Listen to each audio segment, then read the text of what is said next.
Welcome back to the Two Takes podcast. I'm your host, David O'Hannon, joined by a very special guest today. He stands in at 6'4", 265 pounds, got hands made of stone, footwork like Michael Jackson, tree legs the size of tree trunks.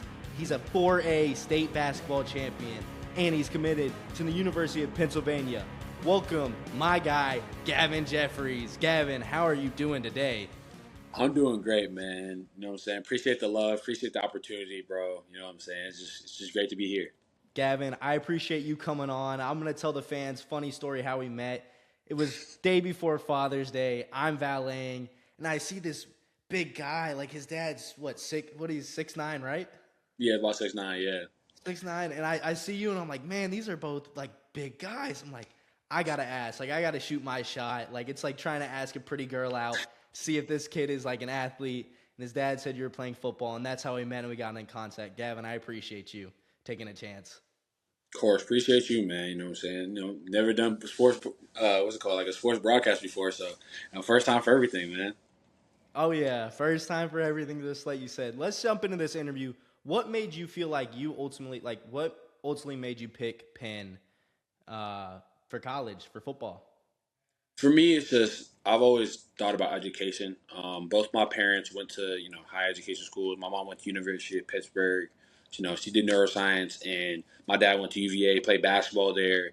And you know what I'm saying, he always taught me that like you've got to be able to think about the school without the sport. Like if you choose your school and you can't go to a school without playing that sport, then the school's not right for you. You also want to think about like one biggest thing for me is just that like I want my like degree that I get from that school to hold weight. Like when I put my degree in my application, like for a job, they'll be like, "Oh, like he went to University of Pennsylvania. Oh, he's a type of guy that we can work with." Like I want my school to hold weight, and also just the whole football aspect. Like for me, I loved FCS football, and for me, it just felt like the best opportunity for me, both academically and football wise.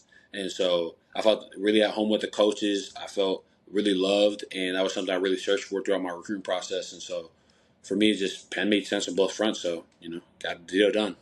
No, that is just excellent. I feel like for a lot of athletes, I have a lot of friends who are athletes right now, and I feel like the main thing people forget about is life after athletics. And that degree, like you said, Penn, phenomenal. I don't have anybody of that status in my family. We had SEC and ACC, but that's just great to hear that you have great role models and just feel like you're set up in life, just Yeah, afterwards. Because football, like they say, doesn't last forever. Especially of look at course Antonio not. Brown; he has CTE, so you got to protect your brain a little bit.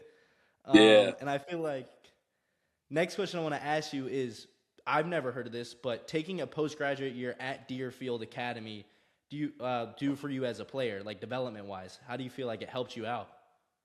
Yeah, for me, I really wanted to do a postgraduate year because I didn't really feel satisfied with the offers I had coming out of high school. I had a great year individually, but I didn't really feel satisfied with the offers that I received based off that production. And I saw other guys around me that had that was surrounded. I had two 4 stars on my team that had other offers, and I was just like, I'm not that like I might not be a 4 star level, but I'm not that far behind them to the point where I'm not getting any looks. So I just bet my dad did a postgraduate year, but he graduated high school at 17, so he really needed it.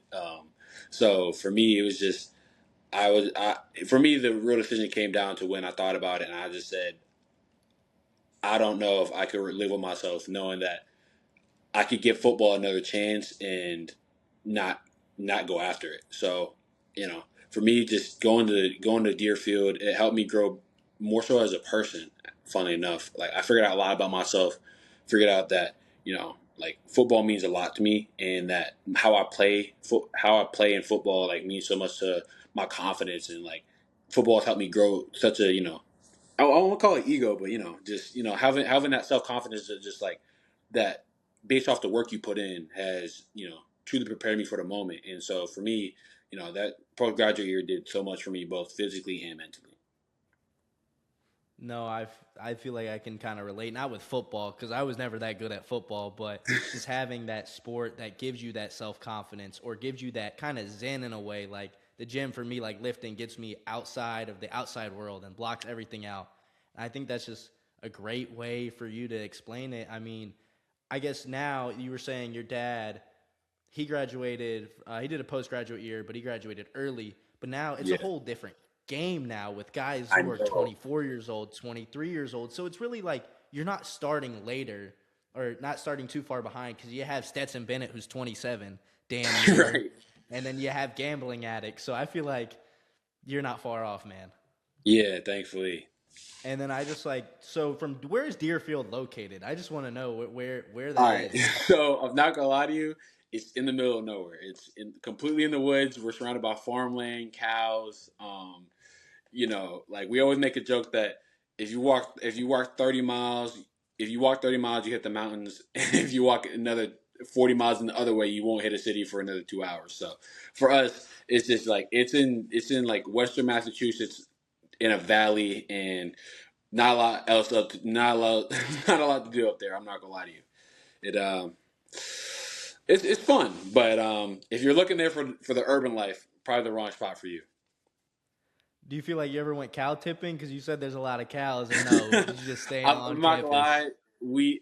There's an urban legend that one of the founders actually did cow tipping, and so we thought about it, but unfortunately for me, I was a little locked. I was locked in, so I didn't want to risk anything. Plus, I like taking care of wildlife, so.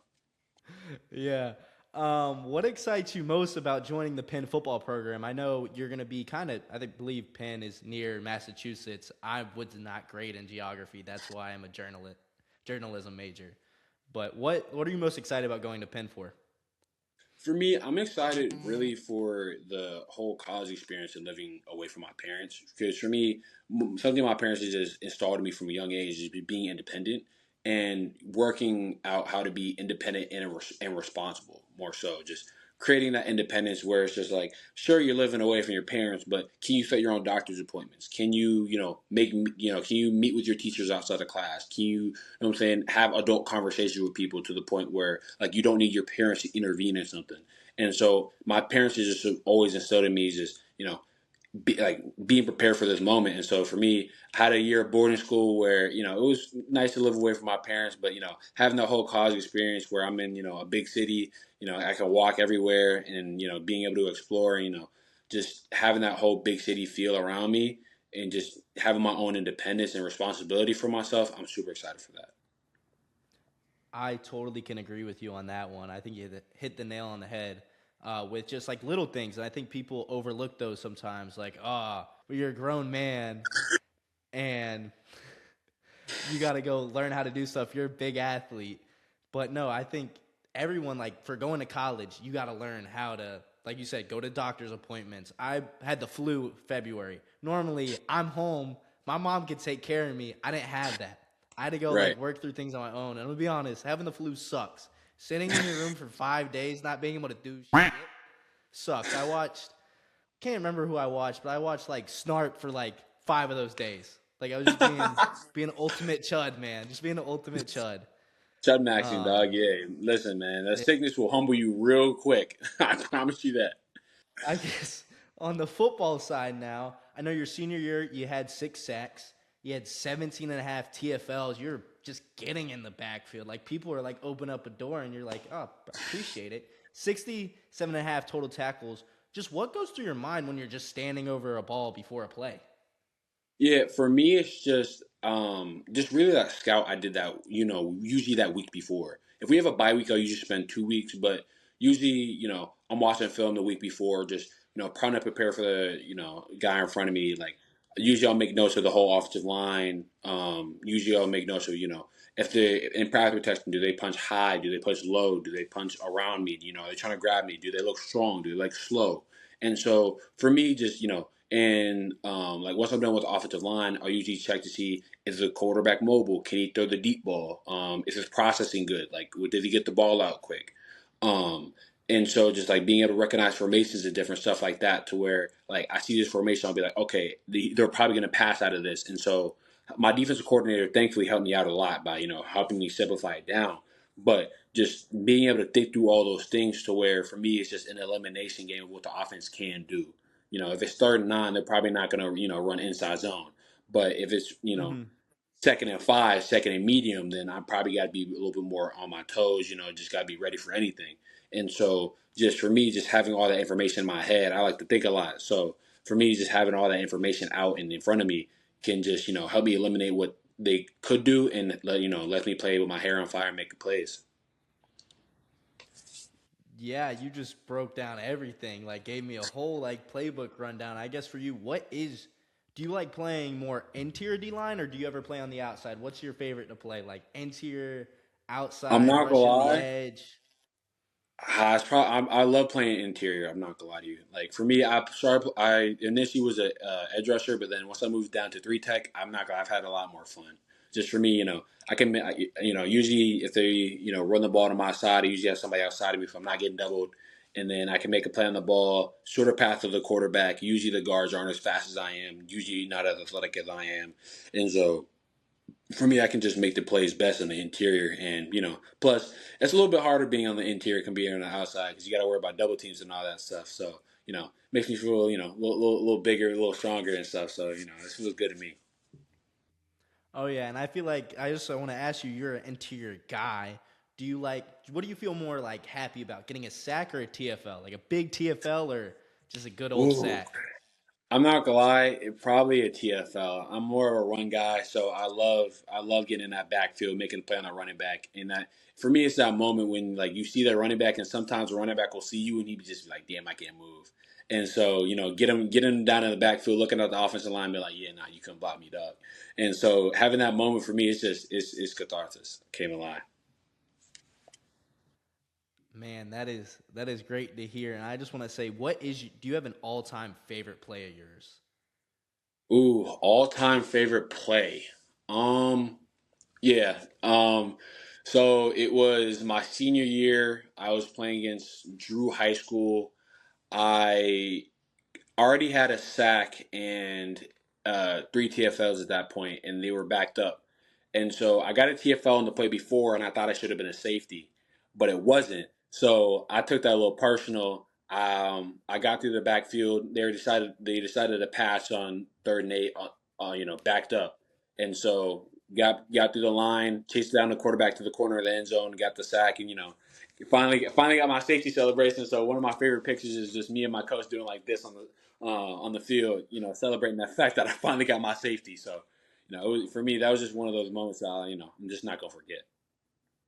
And I guess talking about safeties, do you think safety should be worth more than 2 points at this point? Because I feel like it should. Like a safety's very Yeah, I'm rare to not. come by. I'm not gonna lie. I think it should probably be. I think it should probably be three because it's just a lot harder, especially with now how offenses are being able to protect themselves. They can get a couple. They can get a lot of bailout calls. I'm not gonna lie to you, especially with how the NFL is trending towards. But I think safety should be worth three. But I'm a defensive player, so offensive players will probably say, nah, keep it at two. Keep it at 2, man. Damn offensive players, damn pretty boys. I feel like the offense is just like more pretty and preppy. You got the wide receiver divas and the running backs, depending on their Yeah, receiving back. They're like borderline wide receiver. And I guess, right. what do you feel like what goes through your head in like the huddle before a snap, like before like the first drive? Like what's going in your head when you're in the huddle with your guys? Well, I'm usually, thinking about the play call because usually we'll get this call from the sideline, look over to the coaches, see what the play call is, remember where I'm supposed to be lined up, making sure that everybody, like for instance, if it's 3rd and inches, then I'm making sure everybody knows watch the hard count, but also watch QB sneak. Or 4th and 1, making sure everybody holds their water, making sure that we're communicating everything that we're seeing. Like maybe it could be a wildcat quarterback, or they have an extra offensive lineman, and so just being able to have everybody be prepared, and so just make sure everybody's ready because if everybody does their 1/11th, then we can't lose. No, I can't agree with you more. But I guess for you, how does like when you say 3rd and inches, 4th and 1, and you recognize a play, how hard is it for you not to jump off sides? I'm not gonna lie. I got caught. I got caught once. I got caught once, and for me, my coach, my coach ripped me a new one. So for me, it's just it's the anticipation where you're just like, I want to go make that play. I want to go make that play, but also just making sure that I drill into myself that I have mental discipline and just being able to make sure I'm disciplined enough to not jump off sides so I can make that play. That is incredible. Just I know it's so hard. Like for me, it definitely as a guy, I'm so antsy and I'm slow twitch, man. I'm not fast twitch. Like I'm long distance running, slow twitch Right. muscles. I don't have that explosiveness. So my ass has to like jump. So I feel like I definitely get called, but hey, I Yeah. just definitely don't want to get yelled at and I feel like definitely letting the team down is awful, especially it could be a big game situation. Right. Um, and I guess you're a bigger guy. You normally don't get hit hard, but have you ever had a moment where someone just hits you and you're like, "Damn," like made you second guess at all?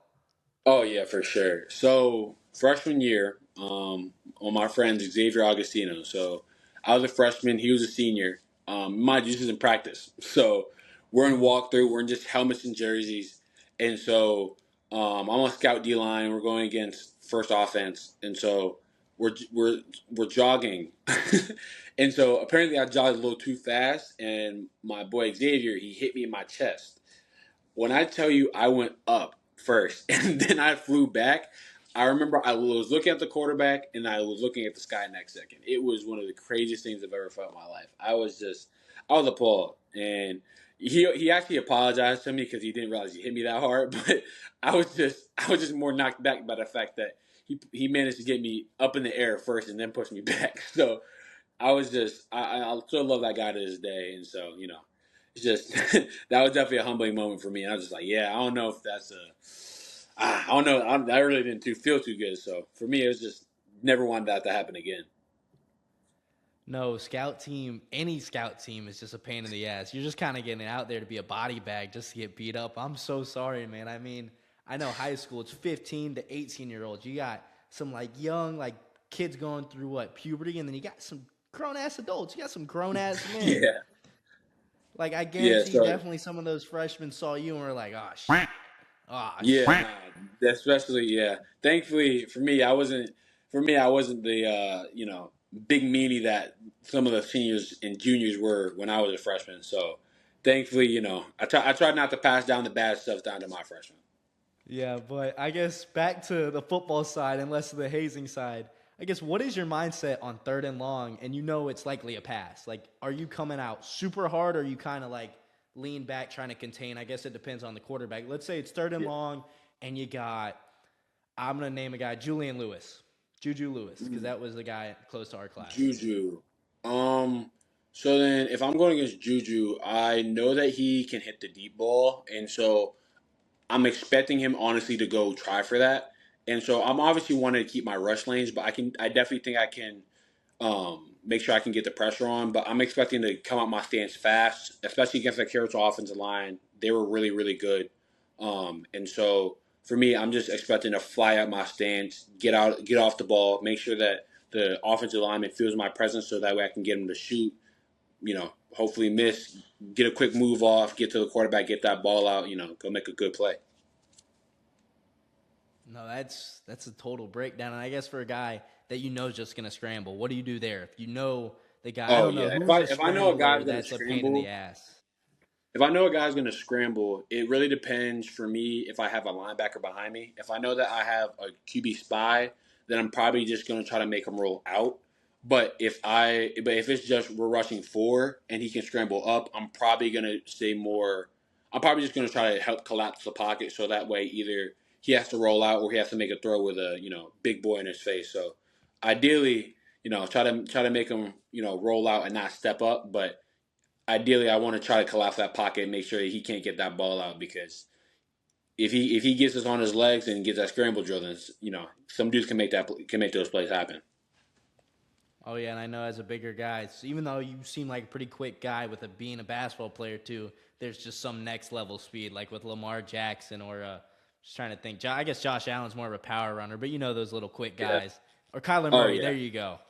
Yeah. That's Kyler another Murray. Yeah. just Nah, the fast guy. little quick shifty guys that can slip out of tackles. I get mad. I don't like playing them. How how do you keep composure? I'm gonna say like speaking of getting mad and try not to get mad, but like you said, those quick shifty guys. How do you keep your composure when you're not having a day where you're able to wrap them up and they're able kind of to just kind of not roam free, but able to evade you? Yeah, so for me, really, it's just I always got taught by my basketball coach, Coach White. he always said have the next play mentality. No matter whether you did good or whether you did bad last play, just make sure you all are focused on the next play because that next play could be where you win. And so for me, just keeping my composure and making sure I keep an even head because you don't want to you don't want to fly too high and you don't want to fly too low. So just making sure that I keep my composure and focus on whether I made a play before, whether I make a play after. Just trying to make sure that this play I just execute my job and go make a play, but not play outside my role. Mm-hmm. And as your role, I know a lot of guys, everyone has their own ego. Like you said, play outside your role. How hard is it not to go try to be the hero every single time on defense? Like, how hard is that just for a normal person? I'm not gonna lie to you. I fell into that trap a lot, especially as a sophomore and a junior. Just trying to go make every play, trying to go be the star, be the hero. Because one of the things for me is just hearing my name get called by the announcer after I make a big play. And so for me, it's just recognizing the fact that my individual success will come, but the team success that's really important to me, especially. So I mean, Bill Belichick always said it: the fact that you do your job and everybody does their job, and we win. And so, just always being able to have that mentality of just doing your job, doing your part, and your individual stats will come. For me, it's just it definitely is extremely hard, especially extremely hard. But only I'm not gonna lie to you, I will break that if I know a play call. Like for instance, I remember this past year, I knew that they were running a pin and pull because I heard them call it out earlier in the game. And so I was supposed to go to my left, but I knew they're going to go to the pin and pull to my right. So I said, screw the play call. And I did my own thing, but Mm-hmm. I actually made the play. So, for me, it was just one of those things where, you have to sacrifice that to make a play, but my coach always said it. If you go off and do your own thing, you better make that play. So thankfully I did. Hey, listen to coach's advice. If you go off and do your own thing, it's like in basketball, like you said. Got some people taking a crazy ass mid range jumper contested, but if it goes in, you can't say, "Oh, that's a bad shot," because it went in. Right. Exactly like that But Damon Coach Bill, PG shot. oh my God, I don't. It's Paul George podcast P, Pedialyte P, Peptide P. Right. All God, Paul George is such a joke at this Playoff point. P, man. Playoff P. God, what are they gonna do? Are you a 76ers fan? I'm not, but funny enough, I don't have an NBA team. For me, it's just I never really got into it. I do have fans of players, so like I'm a Braun fan. I'm not gonna lie to you. I watched Braun since I was young, and I'm also a John Wall fan. So for me, I'll probably start supporting the Sixers when I head up to Philly because I know that Philly fans can get a little rowdy, but but I think it'll be a good year. I mean, hey, nothing beats those New York fans. I don't know. I mean, I kind of trust you to go out there in that city with the 76ers jersey on, but Yeah. I don't know if you do. Yeah, I'm not gonna lie. I got a couple of Knicks fans as friends, and they definitely have their pride about their team. That's for sure. Oh, I got a very nice message from one of my friends that's a huge Knicks fan. He's a football player, but yeah, I got a very, very nice message because I was giving him shit the whole time. Got a great Yeah, of message. course. I mean, they gonna rep their squad. That's how it's supposed to be. I mean, hey, when you haven't won in 53 years, you got to cheer for something, you know? I mean, it was Right? probably You the got greatest to playoff hold run on I've to it. ever seen, but yeah, but I mean, I guess Bill Belichick, the great Bill Belichick, and I don't. Would you want to go play for him now or no? Because I guess with all the new controversies, I guess what's going Yeah. on. I mean, it's I an mean, honor to play at North Carolina, anyways. But I would love to, honestly. Just for me, just thinking about, storied history UNC, guys like, Lonnie Holiday, Lawrence Taylor, Julius Peppers. And so just being able to, continue that and also just play for, a 6-time Super Bowl winning head coach. I mean, he's one of the greatest defensive minds that we've ever seen. And he's put together some of the best defenses ever. And so I feel like he's able to maximize how his players play, maximize their efficiency. And so being able to be a part of, his UNC days, I feel like honestly, I think that'd be pretty nice. do you feel like they're gonna have a successful year this year, or no? You think they're gonna have I another mean, bad year? I think the ACC this year is just a little tougher because I think it was a down year for a lot of people last year. but Georgia Tech is retooling. Clemson's retooling. Louisville definitely is retooling. I think they have a really good shot. I mean, Miami just got three of the best guys out of the portal, and so I think they can pull out a couple of wins, but I think their ceiling is probably 7-5. 7-5. Oof. I don't know. Maybe the 25-year-old can help him out winning more. I don't know. Yeah, hopefully. Hey, listen, you never know. Shoot, Indiana won with a whole bunch of 30-year-olds on their roster last year, so it might be able to do. Might be able to make something happen. Oh yeah. And I guess for fans who don't play defensive lineman, what is your responsibility on an inside run to the A gap? Ooh, making making sure that get past that line of scrimmage. And so one of the things that I always get in tie is just making sure that make havoc in the backfield. Especially, I've always loved having that philosophy as a coach. Just having coaches tell me like, just go make havoc, go make mess up the offense's day. Make their make their lives hell. And so making sure that when I see that running back coming to the hole, he's not getting more than 3 yards. I mean, making sure that we setting up easy for first down, make sure that they don't get a lot of second down. So, when it's time to get on third down and peel my ears back, it's instead of 3rd and 3, it's 3rd and 9. So for me, it's just one of those things where it's just let it do it. No, I can't agree with you more. One of our coaches used to say when I played back in middle school and I was an O-lineman, I was a little chubbier, he'd say, don't let a guy be an all-star. Like, on our O-lineman Yeah, blocks, he was like, do not let a guy be an all-star. That's all he of would course say because not. he's like, you're going to make some guys look like an all-star. Yeah, that's definitely happened to me a couple of times. Played Stockbridge my junior year. He definitely looked like an Mm-hmm. SEC all caliber player. So, you know, for me, you know, just making sure that you make those plays in the A gap because if they can't run the ball, then it's really hard to start up an offense off that. Mm-hmm. And then I guess during the O-line and D-line, like just you're in the trenches. What gets said during that? Like what gets said between the O-line and D-linemen? Like what's some of the stuff said to y'all? Really, I'm not gonna lie to you. It's a lot of man, you trash, boy. You terrible, boy. You better stop talking to me. Hey, listen. We taking y'all down, man. Y'all not worth this. Y'all can't handle this. And so it's really just a whole bunch of trash talk. And once we get tired, especially at the end of the game, like if it's a blowout, we'd be like, hey, where y'all going to eat after this? or or like yo, or like you're like yo, what you doing this weekend, bro? Or like, hey man, listen, I'm not gonna lie, I talked all that crazy stuff in the first quarter, but you a good player, dog. You all right with me. And so it's just really, we got a whole bunch of energy in first and second quarter, but once you start getting dog tired, especially if it's a wide open game, for me it's just I've heard anywhere between the stuff, but usually we'll be like, yeah, you trying to get Shake Shack after this, dog? So it's just stuff like that. I guess moving into like post game meal, what I guess that's great that you guys have brotherly love, but what's your post game meal after a game?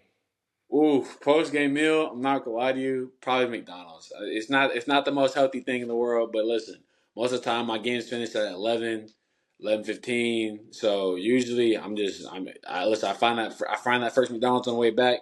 You know what I'm saying? Usually give me you know what I'm saying? Especially if I had a really good game, I'll treat myself a little bit. So I get myself some nuggets, maybe a Big Mac, Mm. and then fries and a drink. Call it a night because usually I'm tuckered out after that. So usually, good post game eats are a must, or sometimes even Waffle House because Waffle House, man, Waffle House after a game Mm. makes you man. I'm not gonna. I might have shed a couple of tears at some Waffle House after a game, man. It's amazing. No, Waffle House definitely hits different. I've ordered it during a shift before. Probably not the most wise thing because then I had to go sprint down, and I'm feeling those hash browns coming up. And Oh yeah, luckily once you yours feel don't them get hash chilly. browns, yeah, the hash browns definitely sink in your stomach. Oh yeah, and then I'm like kind of dog tired. Like the carbs just hit me, and I'm just sitting there, and they're like, "Here's your ticket," and I'm out of it. And I'm like, "Oh, I'm so sorry. I gotta take off without trying to puke." Right. But I mean, for for you back to like the football aspect, what is the toughest block for a defensive lineman to defeat? Like for you. Ooh, for me, probably either a double team or honestly a power or probably power when I'm slanting away from it. So let's say that I'm in the A gap and I got to slant to the B Mm-hmm. gap, and that guard in front of me is pulling to the other side. I got to try to redirect all my force from one step back down the line, and usually that center is coming flat down at me to try to wash me out. And so trying to get back under that or around that to go, make a play in the backfield, that's tough. And double teams are just hard because offensive line obviously know that what they want to do. And good offensive tackles I've played, they're really good at disguising it. And so usually they'll wait even a second for the guard, and so they'll catch you off guard and then knock that hip. I've gotten caught a couple times on some bad double teams, and unfortunately ended up under a lot of weight on the ground. So them double teams, Oh especially yeah. against good offensive linemen, they suck. No, I can relate. I remember middle school. We playing guys that are like 6'1", and I'm like what 5 foot, and we had like we ran a 3-3-5, and I'm not a Oh big yeah, guy already, and we got blown out. It was Trinity. They had a running back. The first play, he threw one of our kids and broke his collarbone. He was out the rest of the season. We oh yeah, already knew it nah. was gonna be a great game, and I got triple teamed. And I got put. They ran me 20 yards out to the sideline. Man, I'm like, yeah, this shit ain't for me.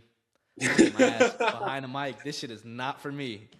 Yeah. Hey man, listen, them trenches will definitely make sure that they test whether you want to play football or not. Because listen, you got it. Like my coach always said that there's got to be something wrong with you to throw yourself at 300 to 600 pounds of person every play, and having to do it repeatedly, especially when knowing that they're just as strong, if not stronger than you, and you don't know what they're doing, and so it's just special type of violence you got to play with, in that a lot of people can't do it, and some of the people who can, not the most, complex people up here will say that. Yeah, I mean, you seem like the most complex D lineman I've talked to ever, but I feel like you still have that aggression. Maybe there's some like little thing up here that's loose.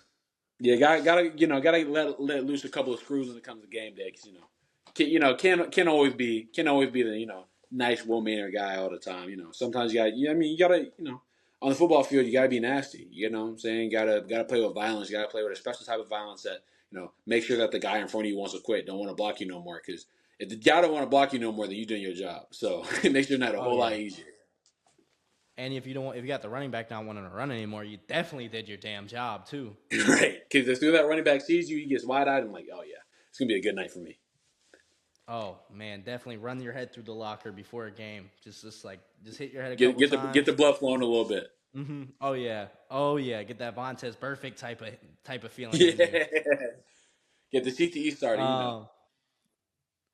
Oh yeah. CTE's no joke, man. I mean, look at Antonio Brown and look at some others. I mean, we're Yeah, I not gonna. know. Yeah. Just I saw clips of Antonio Brown today, and it's so sad. But It's sad. I mean, it's just something that, comes with football, comes with the territory. Unfortunately, that, we don't have anything to solve it right now, but, I mean, obviously, I'm glad that man. we're taking better protective measures, to make sure that people can't, play. We're protecting our players better because, I mean, anybody will tell you, you don't want to, I mean, shoot, like last year in the AFC Championship game, Bo Nix is great, and Jared Stidham's an amazing quarterback, but if we're being honest, right, I'm pretty sure most people want to see Bo Nix versus Drake May rather than Jared Stidham versus Drake May. No offense to Jared Stidham, but why the Oh Ross yeah. two No. stars go at it. So I think just taking better actions to protect our players is just great, and I think it's better for the sport.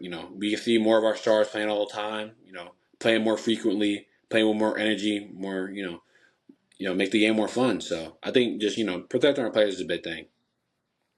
Oh yeah, and definitely there's a life after football, like we were saying before. Like Tua, I don't know. He may be a vegetable when he's older, which is sad. But like you said, you got to protect your players. I definitely would have rather seen Bo Nix versus Drake May instead of that little Mickey Mouse way to the Super Bowl. I'm just gonna say it out there. You got the terrorist and C.J. Stroud, and then you got Jarrett Stidham.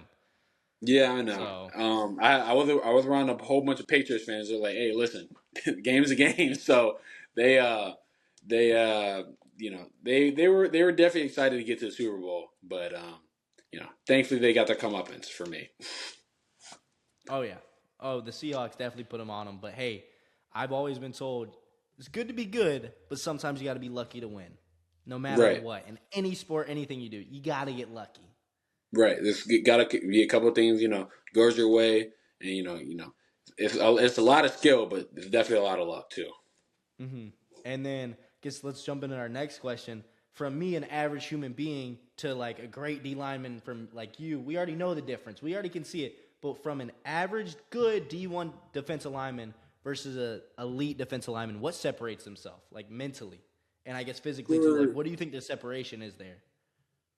I think honestly is that mental preparation because I mean a lot of guys can go be athletic, go do things that most other people can't do, and there's obviously tiers within D1 defensive linemen, but I mean there's just that mental preparation of just understanding what you're doing and how you're doing it, and so like for instance when you're going against an offensive lineman, if let's say I'm a defensive tackle, a really good defensive lineman, like an elite D1 defensive lineman, will know his tendencies, how he likes to punch, if he likes to lean, if he's slower, if he's, if he has, if he had an injury the game before, you might want to try to exploit that.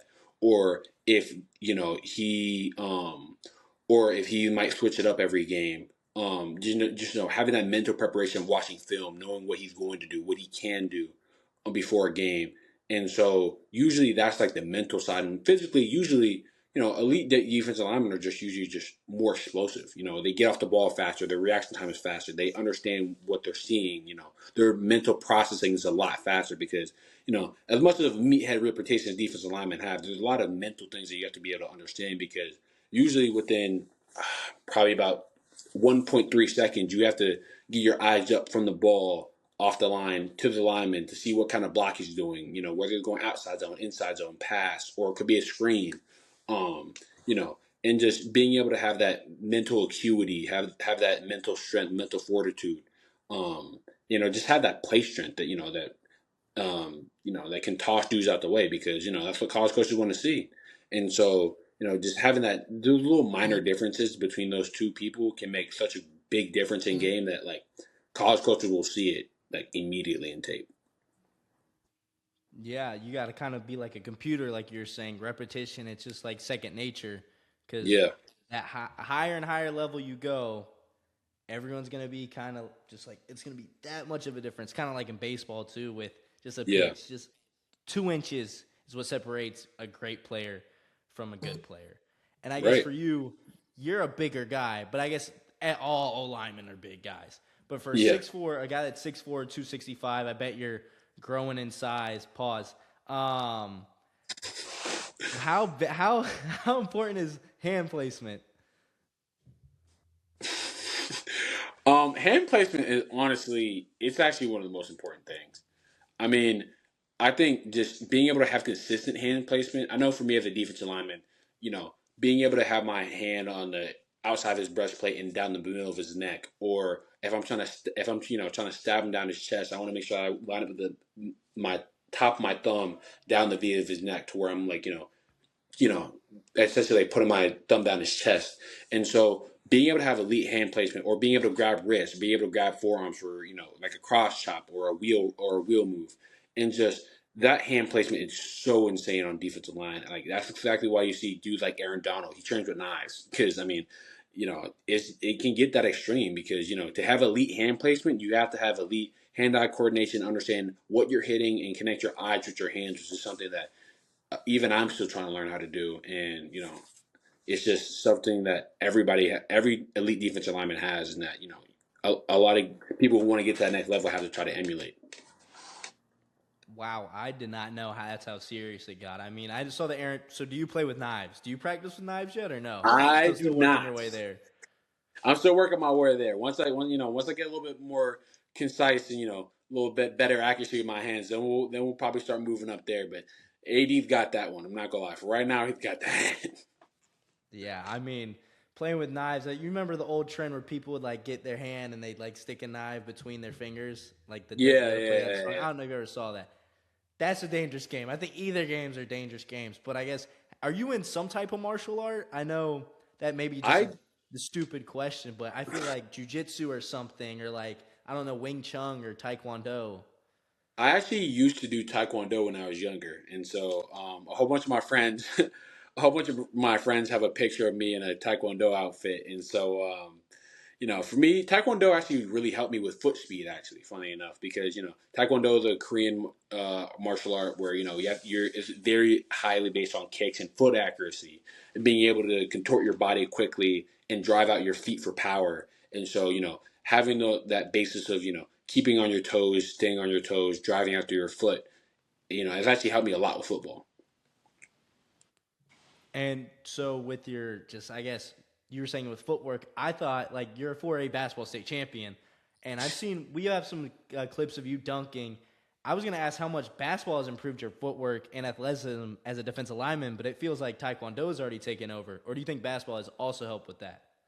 I think basketball has also helped with that, just because it's also a different type of footwork for basketball. Because basketball, you're more so counting, especially once you get to higher levels. You're more so thinking about how you can use your feet to misdirect someone, which is exactly how you want to do on defensive line. Like for me, like one of the things we always think about, like having a mental picture of ourselves doing, is thinking about doing like a between the legs crossover. So like when you get down low to try to drive out. It's the exact same movement as you'll see Kyrie do a between the legs cross to get out of somebody's way, or to drive on your front foot to push yourself out.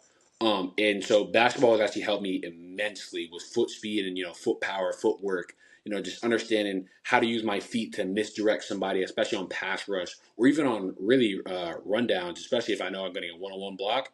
Like for me, just using my footwork to maybe dip in front of the offensive lineman, especially if I know he's leaning hard, he's gonna try to lunge at me. I can do a quick get a quick step in front of him and then swim over him to get him out my way to just make sure that he can't get his hands on me. And so basketball has helped me immensely with that. And when you say lean, like he's leaning more to the right and he's planning off, like basing off of that 1 foot for leverage, or how do you describing leaning as an average Leaning, person?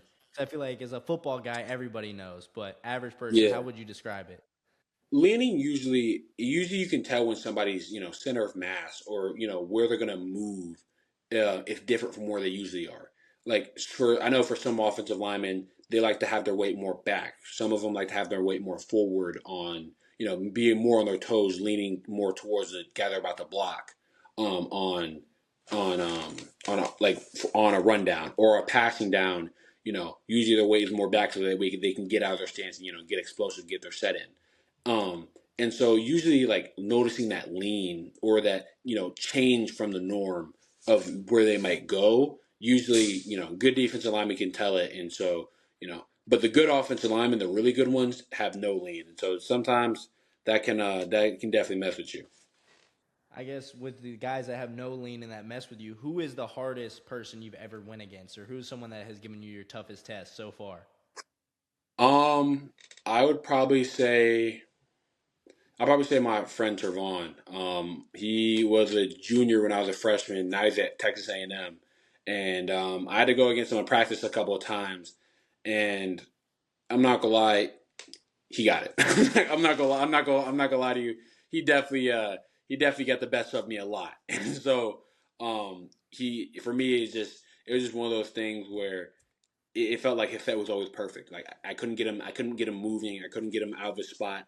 I couldn't run through him because he was stronger and bigger than me. I couldn't go around him because he would just wash me out past the quarterback. I couldn't go inside because I didn't move him enough to get him off of his spot and open up that gap to the inside. And so it's just one of those things where it just felt like I just couldn't get past him no matter how many times I went against him. And so one of these days I want to try to go against him again, but for right now, I'd probably say he's the hardest I ever had to go against because I could just never figure out what to do. Did you like in practice pick his brain at all or ask questions? And was he a good Oh mentor yeah, towards you? Or absolutely. I mean, he's one of my great friends to this day. Just always just trying to figure out like how do I get that edge, because he's always told me that like one of the things that he had struggled with, especially in high school, was because he was usually bigger and stronger than all the other guys, but just having that anchor and making sure that he doesn't anchor too far in, like make sure that he doesn't allow that inside gap to be open, so that the defensive lineman can only go outside. And so if they do go inside, he can catch them and dump them off, get a pancake, put them on a highlight reel. And so he's always told me just making sure that my get off is great, because that way the guard has to open up. And so, just little stuff like that. He's always taught me just how to, get the little edge on him. But unfortunately, I could never do it in practice because he was just better than me. So, I had to hold a couple of L's before I got the win. Oh yeah, they're gonna give you tips, but they're not gonna give you tips to beat him. He Yeah, always yeah, like he's 2 steps ahead. It's playing chess while he's playing checkers. It sucks, yeah. but it's definitely how life is. I mean, for you, who's your biggest, I guess, one role model in life in general? And then I'm gonna ask, who's your biggest role model for the NFL? I'd probably say my dad for my biggest role model. Just, he's always been somebody I can look up to. Always been somebody that's been dependable. Always been somebody that, he played basketball up at UVA. He was a 4-year starter, and so, he was just somebody I always wanted to emulate. Always wanted to, pick his brain about how to do stuff, how to hold myself accountable, how to, be a D1 athlete, how to excel in my craft, how to, work hard, what to do outside of my sport, and also just, teach me how to be a man. And so just teach me how to, be accountable, live, for myself, and also making sure that I'm taking care of the people around me. And just he's always just been that kind of guy that I can always look up to and always ask questions to, even if at some point in times I didn't really want to because I thought I had myself figured out. But just he was always there. That he was just always there when I could, needed somebody to talk to about, just different things in life, and just, having making sure that I know that he always has my back. That is pretty sweet to hear. I'd definitely say my role model is my dad as well. And dad and a father and a son connection. It's like no other. Do you have any siblings, or no? Are you the only boy in your family? I'm the only one, so thankfully, it's just one of me in this world. He don't got to worry about too much else, because I don't know if he could handle. I don't know if he could handle more of me, because I definitely like to eat a lot of food. So he'd probably just be, he'd probably be a little mad about, not having a lot of food in the house all the time. Oh yeah, that dinner bill definitely about to be a little bit cheaper when you go up to college. But Oh I yeah. understand. My parents, as soon as I'm the baby and I got 2 older siblings, but as soon as I came back, they're like, "Why the hell is everything so expensive? You just gotta eat. We love to eat." Right. Hey, listen, man, we Um, got to fuel ourselves, dog. but I guess for you, who's the greatest defensive player in NFL history and why? That's the question I want to ask. I'm gonna admit I'm very biased. I'm a Rams fan, so I'm gonna say Aaron Donald. Aaron Donald is just Hmm. insane. I mean, I love watching Aaron Donald's film. He's just one of those guys that he was extremely athletic, but he was a technician, like extremely technical, to the point where, like, even when I was first starting out, just trying to understand how to play defensive line, it just made a lot of sense. And so, just for me, Aaron Donald, just he was able to split double teams. He was the most double team defensive. He was the most double team defensive player in the league, and still got 20 and a half sacks. I mean, he won what, 3 defensive players of the years, and Hmm. he's just insane to me. And for me, just watching him on film, watching him in games, watching him, get to Joe Burrow to make him throw the ball away in the Super Bowl. I was ecstatic watching him. And so, hopefully the rumors are true that he'll come back this year with Miles Garrett. So, that's fingers crossed he can get it done. But you know, for me, Aaron Donald is just that defensive player that just changed everything. I don't know if I'll ever see another one like him. I mean, I was literally getting ready to ask you, do you think he will come back? But you said hopefully the rumors are true. I actually do have a shirt on. I got to represent the Browns. I'm a big Browns fan, so Ah, seeing my yikes. yeah, seeing my guy leave, but I love the Rams. Hey, I grew up as a UGA fan, so I love Matthew Stafford, and I Oh want him yeah. to win another Super Bowl. But I mean, do you think it was a win-win trade or no? How do you feel like the Oh, trade went? And you, to be totally absolutely. honest. I mean, I honestly think it was a win-win trade. Matthew Stafford is probably my favorite quarterback to watch, just because he can, like, his no-look passes are insane, and he can really fit the ball anywhere. And I've said it for the last 3 years, like, his ability to play on time and make sure that he can get the ball to his receivers in the, you know most crazy windows you'll ever see in your life. Um, I think I think he makes our offense run. Like, I don't know if our offense could run the same without him. And I think it was a win-win trade. I think the Detroit got their quarterback of the future. They got a whole bunch of picks. I'm pretty sure one of those picks actually might have led to Jahmyr Gibbs. And so they got their quarterback. They got a whole bunch of players, and so we got what we needed. We were in win now mode. We got Matthew Stafford, got the Super Bowl. So I'd say it was a pretty good win-win trade. No, I can't agree with you more. And do you think the next trade was a win-win trade, the Jared versus Myles Garrett trade, or do you feel like Ah, I know my opinion on it, but I just want to hear your opinion. And you're a Rams fan, and you're a D lineman. Come on. yeah. I'm not gonna lie to you. Jared Verse was actually my favorite edge rusher in his draft class, and I watched so much film on him. But Miles Garrett's Miles Garrett. I can't lie. I think we won the trade. I think it was a great trade for us. We're in win now mode. It's Mm-hmm. similar to the Stafford trade. Mm-hmm. We're in win now mode. We want an extra defensive player to try to get us over that hump to make that difference. To pressure the quarterback, get through the line. Make that real big impact for us. And I think that Miles Garrett can do that. And plus, Miles Garrett got 23 and a half sacks while not playing ahead most of the time. So I think the Rams, fingers crossed, knock on wood. Hopefully we'll be playing a lot more ahead than the Browns were last year. No offense. Nah, none taken. I know how my team is. I'm excited about the trade. Myles Garrett is my favorite player, but like you said, you're in win now mode. I don't think we are. I think Jared Verse, like you said, and I mean, you could have a similar story to him. That'd be incredible if you did. He went I to know. JUCO, wasn't recruited at all, and went to Yeah. FSU, and he's younger. So for the Browns, and we got draft picks. So for the Browns, I'm excited because I feel like we're not gonna win anytime soon. Maybe we're a fun playoff team. Maybe like that's the ceiling is like a fun team that could find themselves in the playoffs.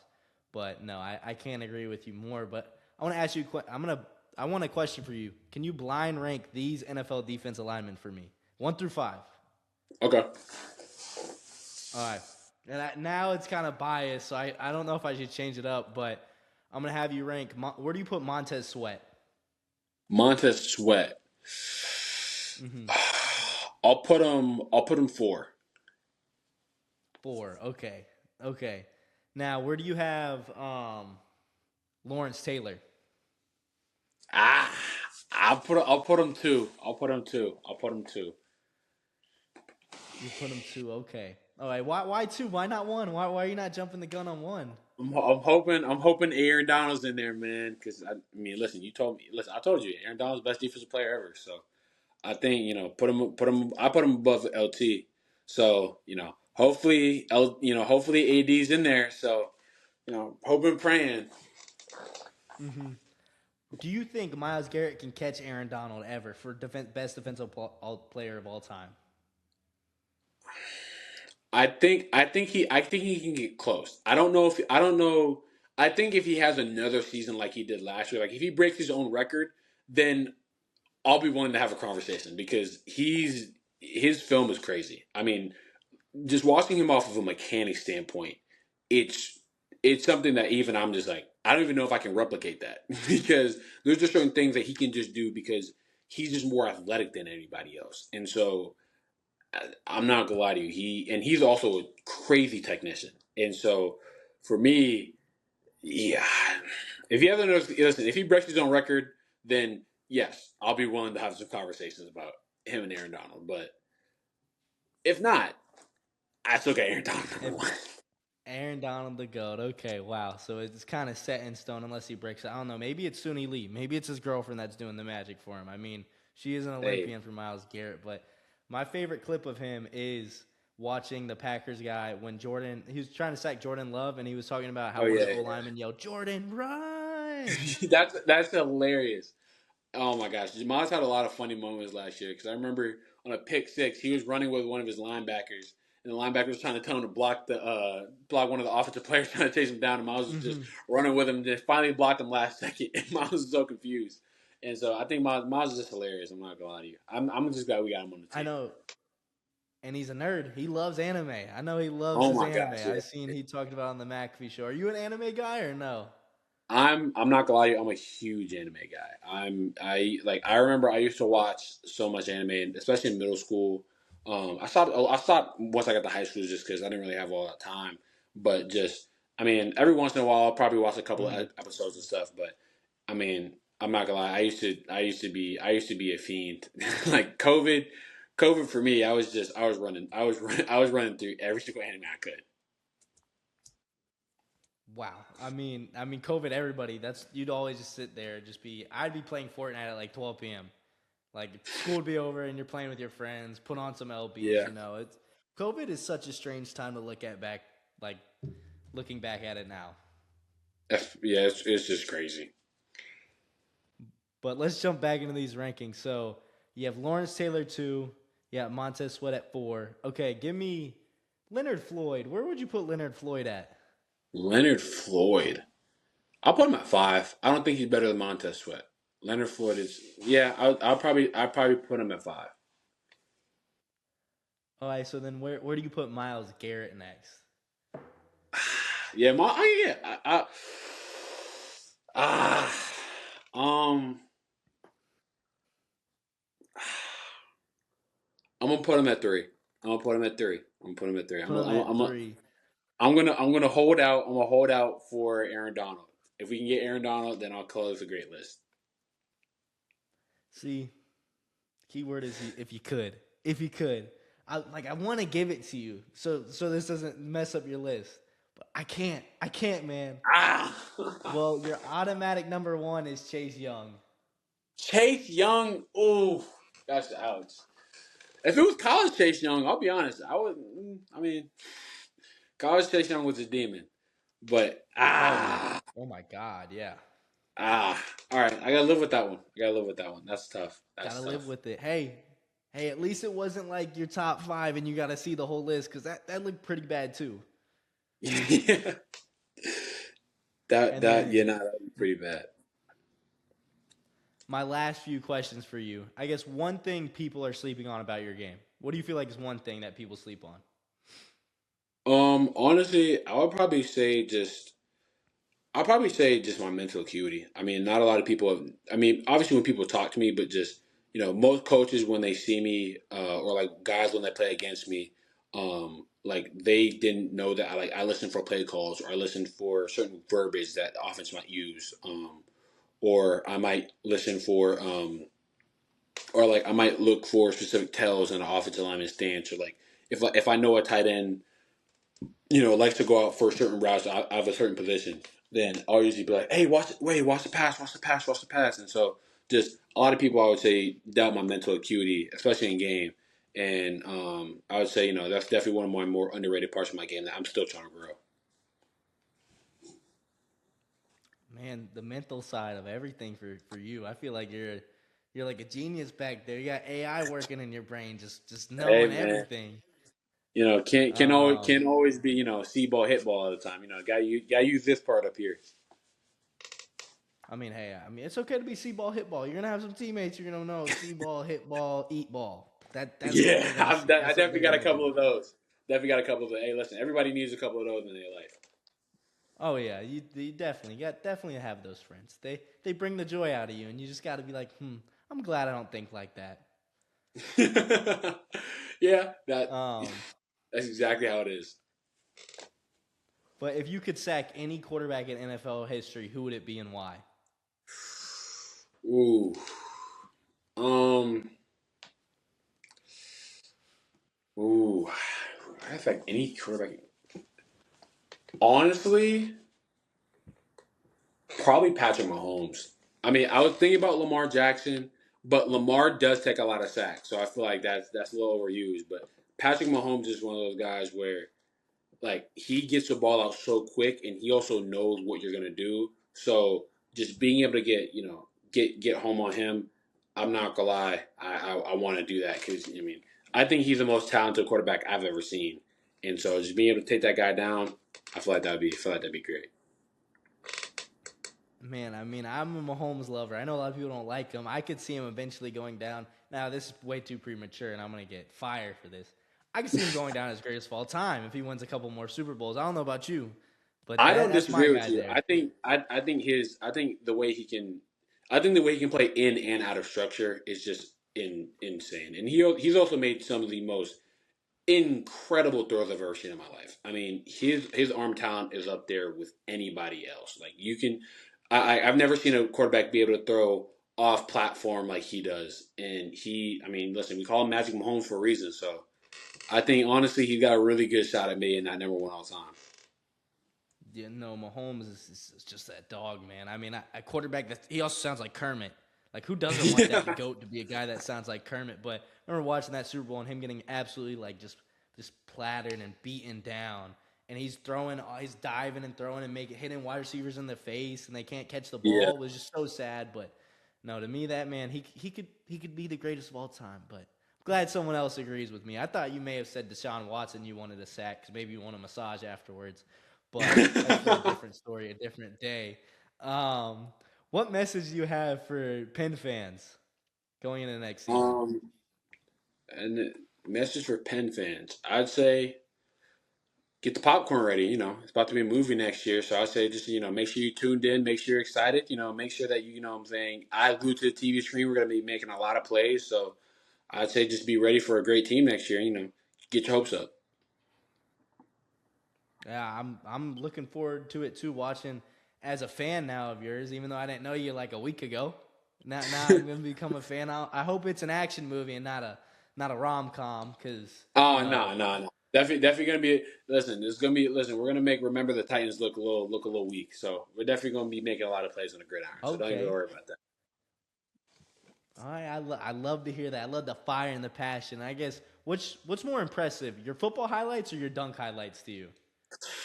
Ah, I'd honestly probably say my football highlights. I think I look a little bit better.